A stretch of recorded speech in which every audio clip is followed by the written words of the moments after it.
l'immunité parlementaire pose déjà quelques limites de procédure.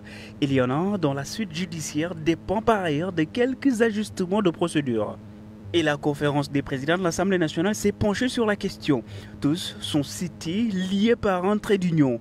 Un point commun, être cité dans le rapport définitif d'août 2022 sur la gestion du Covid-19 et ayant fait partie de l'ancien régime des ministres ordonnateurs de crédit. Au cas par cas, en 2020, le ministre du Développement industriel et des petites et moyennes industries, Moustapha Diop, bénéficiant d'un montant de 2,5 milliards de francs CFA pour l'acquisition de 6 millions de masques, a été incriminé pour avoir nommé un gestionnaire de son choix, violant ainsi la loi qui a émis des retraits de crédit de plus de 2 milliards de francs CFA.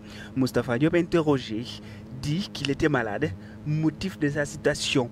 L'autre ministre attendu devant la haute cour de justice, c'est le beau-frère de l'ancien président Macky Sall, Mansour Faye. C'était lui qui était ministre du développement communautaire, de l'équité sociale et du développement du territoire. Dans son cas, la Cour des comptes a décelé un laxisme sur plus d'1 milliard de francs CFA concernant les transports des denrées et autres ressources. La Cour lui reproche aussi cette liste. Une quinzaine d'entreprises sélectionnées triées sur le volet qui ont accusé du retard dans leurs commandes. Parfois, la Cour a constaté que les livraisons n'ont même pas été faites.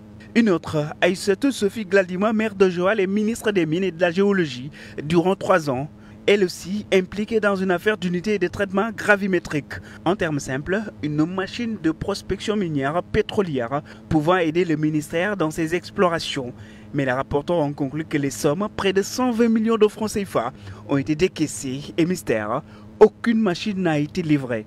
Pour la ministre de la Femme, de la Famille, du Genre et de la Protection des Enfants, Ndeye Saly Diop, sur les 650 millions qu'on lui avait donnés pour près de 3000 bénéficiaires, seul le paiement de 201 millions sont justifiés. Mais pour les 400 millions de francs CFA restants, pas de trace, pas de justification. Sur les 85 recommandations proposées par la Cour des comptes, le ministère de la Justice, incarné à l'époque par Ismaël Madior Fall, a été cité 12 fois pour l'injonction d'ouverture d'une information judiciaire contre les incriminés. Pas de faute de gestion. Une demande de mise en accusation a été envoyée au bureau du président pour traduire ses anciens ministres devant la Haute Cour de justice.